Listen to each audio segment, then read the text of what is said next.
It's not uncommon as a teacher to have students who are a bit behind the curve in certain aspects, but 99.99999% of the time they are keen on something. They might not understand how to identify a noun or what theme is, but they somehow know how to make a mean plate of nachos. You learn pretty quick to not judge fish for their tree climbing ability, you know? I thought this was the rule when I was teaching until I met Kevin. Kevin isn't his real name, but it doesn't matter because he can't spell it anyway. Kevin was a student of mine during my last year of teaching. He came to my classroom with very little to show for his academic past.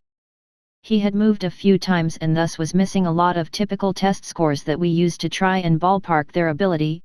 Don't worry, it was a ballpark. We didn't make major decisions until we actually had a chance to talk and work with a student for a bit. I thought that's fine. I'll just do some one-on-one with Kevin and see what's up. One-on-one with Kevin was like conversing with someone who'd forgotten everything in a freak, if not impossible, amnesia incident. There was no evidence that he had learned anything past the 2nd grade, and now he was in 9th grade. Flabbergasted, I figured we needed to get more serious with this. If he was going to be in my class, I needed to know why and how. I decided to meet with him, his guidance counselor, his parents, and another teacher to see what was really going on. This is where it all became clear. It was by some incredible fluke that his family hadn't been wiped off the face of the earth years ago. Odds are his entire heritage was based on blind luck and some type of sick divine intervention that saves his family every time a threat presents itself. Kevin was the genetic pinnacle of this null achievement. Even my instructional lead, a woman who could find a redeeming trait in a Balrog, failed to see any reason this kid or his family should be alive today. So here's a list of events that made it abundantly clear that God exists, and he's laughing uncontrollably.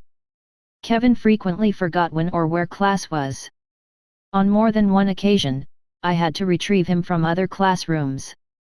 Kevin ate an entire 24-pack of crayons, puked, and then did it again the next day. This is 9th grade.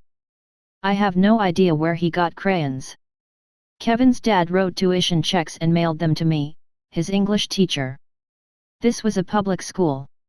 When I gave it back to Kevin, voided, to give to his dad with a brief note explaining that this is a public school, Kevin got in trouble for trying to spend it at 7-Eleven after school.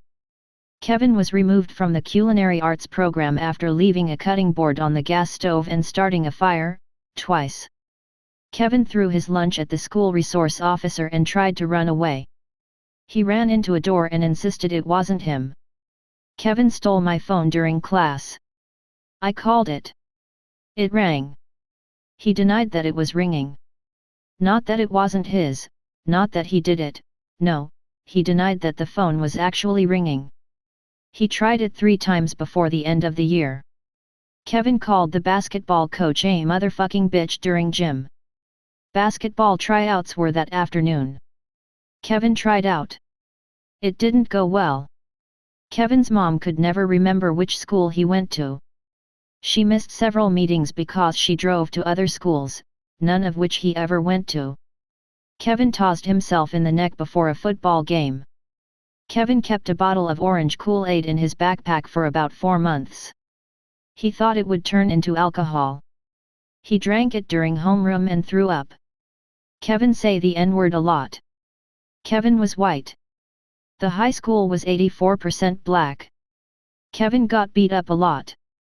Kevin stole another student's iPhone, and tried to sell it back to them.